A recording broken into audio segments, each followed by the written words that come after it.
Mi nombre es Carlos, y durante 15 años viví en la casa de al lado de Torque.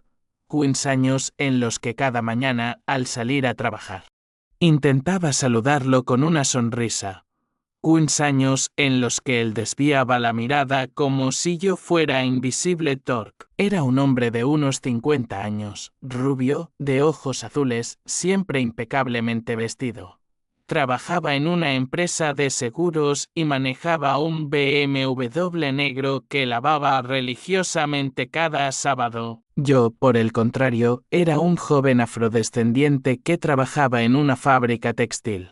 Tomaba 2 autobuses para llegar al trabajo y mi única posesión valiosa era una bicicleta heredada de mi padre, la primera vez que me mudé al barrio. Ingenuamente pensé que sería fácil hacer amigos.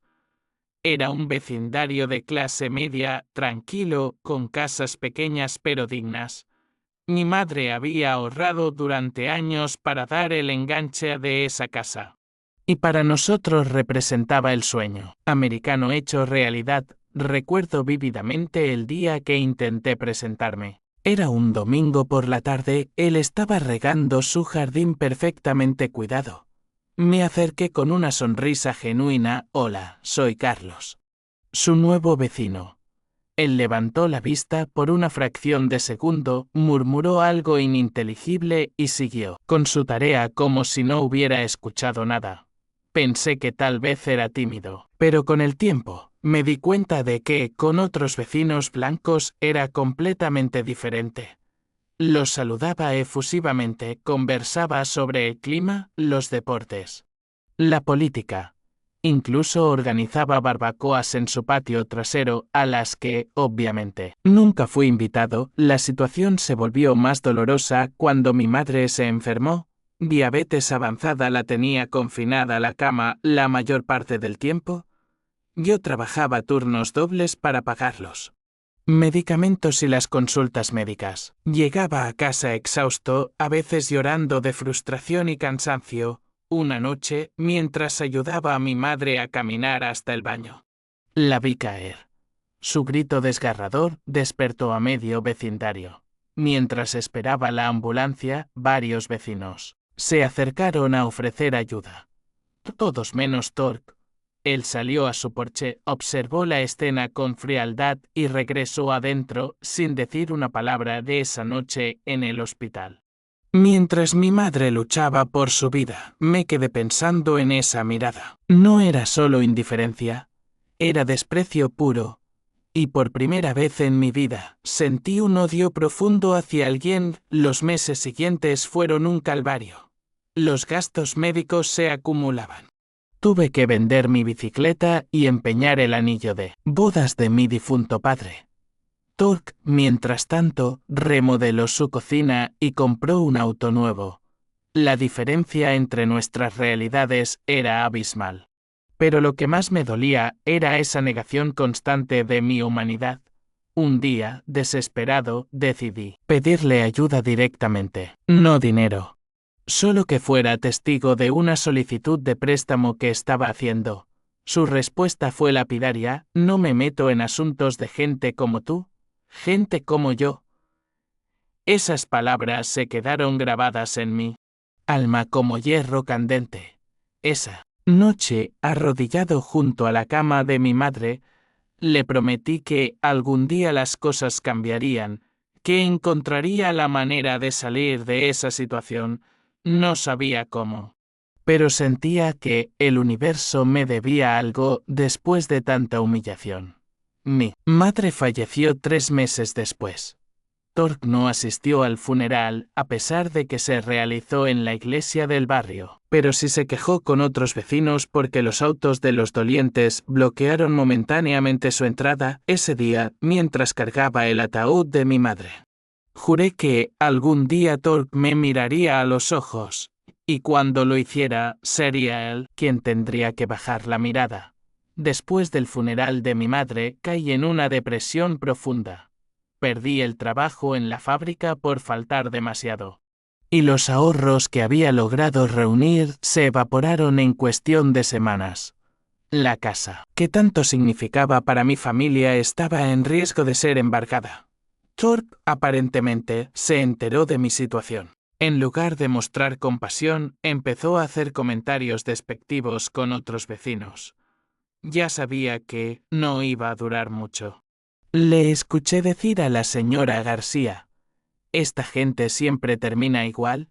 Una tarde, mientras revisaba desesperadamente ofertas de trabajo en la biblioteca pública, recibí una llamada que cambiaría mi vida para siempre. Era de un abogado llamado Johnson, quien me explicó que había heredado una propiedad de mi bisabuelo paterno. Un hombre que había emigrado de Jamaica en los años 1920. Su bisabuelo compró varios terrenos en lo que ahora es el centro de la ciudad, me explicó Johnson. Durante décadas, nadie supo del valor real de esas propiedades. Ahora, una empresa de desarrollo quiere comprarlas para construir un complejo comercial. Al principio pensé que era una estafa. ¿Cómo era posible que mi familia, que había luchado tanto por sobrevivir, tuviera propiedades valiosas? Pero Johnson me mostró todos los documentos legales, los títulos de propiedad y los planos originales.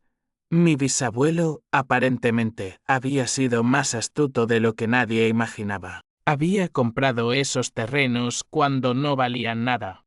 En una época en que la segregación racial limitaba severamente las oportunidades para los afroamericanos, él había logrado adquirir esas propiedades a través de un hombre blanco que actuaba como intermediario. La empresa de desarrollo ofrecía $200,000 por los terrenos.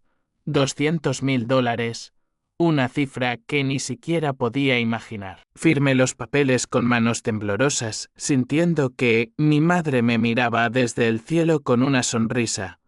Cuando el dinero llegó a mi cuenta bancaria, lo primero que hice fue pagar todas las deudas. Luego contraté a un arquitecto para remodelar completamente mi casa. Quería que fuera la más hermosa del vecindario. Thorpe observaba las obras con curiosidad mal disimulada. Veía camiones llegar, trabajadores especializados, materiales de primera calidad. Su expresión de desprecio había sido reemplazada por una de confusión e incredulidad. Una mañana, mientras supervisaba la instalación de unas ventanas panorámicas, Thorpe se acercó tímidamente. Por primera vez en 15 años, me habló directamente. «Disculpe, ¿puedo preguntarle de dónde sacó el dinero para todo esto?». Lo miré fijamente. Esa era la primera vez que me miraba a los ojos. Pero ahora era diferente. No había desprecio, sino una mezcla de respeto forzado y curiosidad. «Herencia familiar», le respondí secamente. Y me di la vuelta. Pero esto era solo el comienzo. Decidí que era hora de demostrarle a Thorpe y a todo el vecindario lo que significaba juzgar a alguien por su apariencia. Compré el auto más lujoso que pude encontrar, un Mercedes-Benz clase S, negro metalizado. Con todos los extras posibles. La cara de Thorpe cuando vio el auto estacionado en mi entrada fue impagable. Su BMW, que antes le daba tanto orgullo, ahora lucía modesto al lado de mi Mercedes. Pero lo que más me satisfizo fue ver cómo sus invitados a las barbacoas comenzaron a preguntarle sobre el vecino exitoso. Pronto empezaron a llegar invitaciones. Primero de la señora García, luego del señor Thompson. Incluso del consejo vecinal. Todos querían conocer mi historia de éxito. Era fascinante ver cómo el dinero había cambiado instantáneamente su percepción sobre mí. Pero con Thorpe era diferente. Su racismo era más profundo, más visceral. El dinero lo había obligado a reconocer mi existencia, pero no había cambiado su esencia. Lo veía en sus ojos cuando creía que no lo observaba, una mezcla de resentimiento y confusión. Una noche, mientras cenaba en mi nuevo comedor, lo vi parado en su jardín, mirando hacia mi casa. Las luces LED que había instalado iluminaban mi propiedad como si fuera un palacio. Salí al porche y le grité: «¿Necesita algo, vecino?». Su sobresaltó. Murmuró una disculpa y entró rápidamente a su casa. Pero yo sabía que esto no había terminado. Torque estaba tramando algo.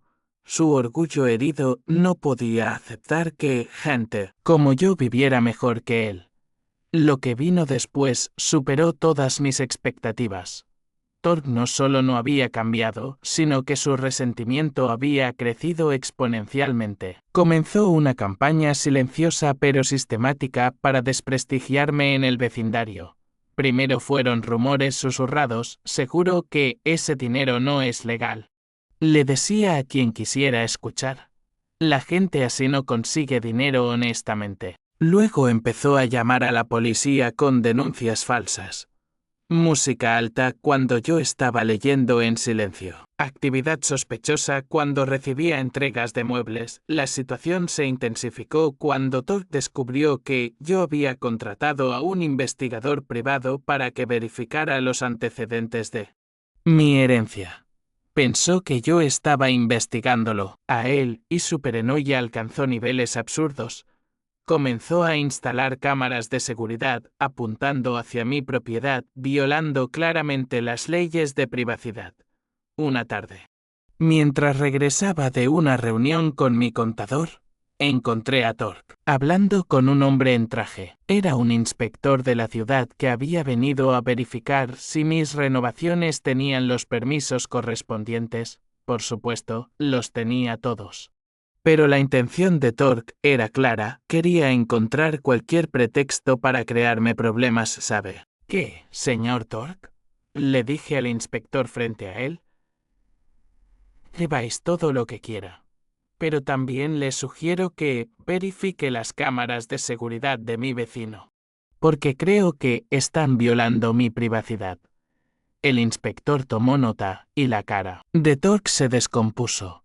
Pero el verdadero punto de quiebre llegó cuando decidí organizar una barbacoa en honor a mi madre. Invité a todo el vecindario, incluido Torque. Quería demostrar que el éxito no me había cambiado.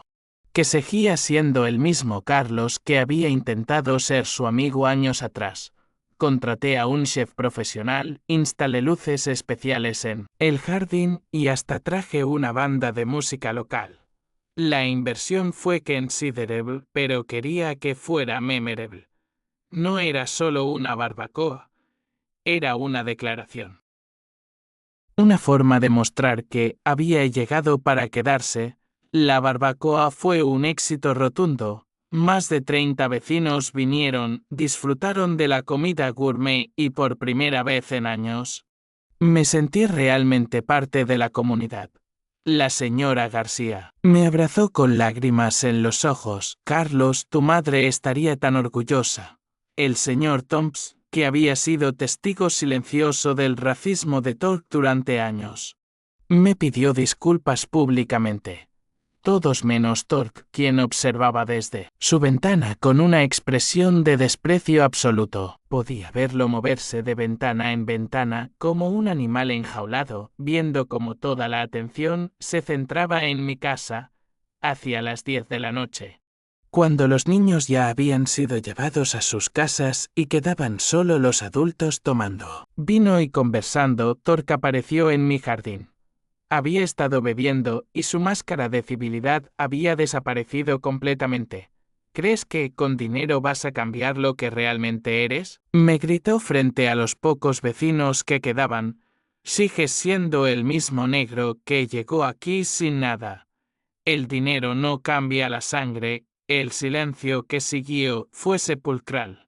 Los vecinos que quedaban se miraron entre sí, claramente incómodos. Algunas mujeres jadearon audiblemente. La señora García murmuró Dios mío y se tapó la boca con la mano. Pero yo mantuve la calma. Había esperado 15 años para este momento. Había ensayado mentalmente esta conversación cientos de veces. Torque, le dije con voz serena, apagando la música de fondo para que todos pudieran escuchar. Durante todos estos años pensé que tu problema conmigo era personal, pero ahora me doy cuenta de que tu problema no es conmigo. Es contigo mismo. Me acerqué a él lentamente y por primera vez en 15 años mantuvimos contacto visual directo. verás. Yo conseguí algo que tú nunca vas a tener. No me refiero al dinero. Me refiero a la paz interior. Yo puedo mirarme al espejo cada mañana sin odiar lo que veo. Tork trató de interrumpirme, balbuceando algo sobre no saber de qué hablaba, pero continué. Tú, en cambio, vives prisionero de tu propio odio. Te levantaste cada mañana durante 15 años pensando en cuánto me despreciabas. Yo ocupé más espacio en tu mente que tu propia familia. La verdad de mis palabras lo golpeó como un puño. Los vecinos que quedaban comenzaron a murmurar entre ellos. La reputación de Tork en el vecindario estaba siendo destruida frente a sus propios ojos. ¿Sabes qué es lo más irónico? Continué. Mi voz ganando fuerza.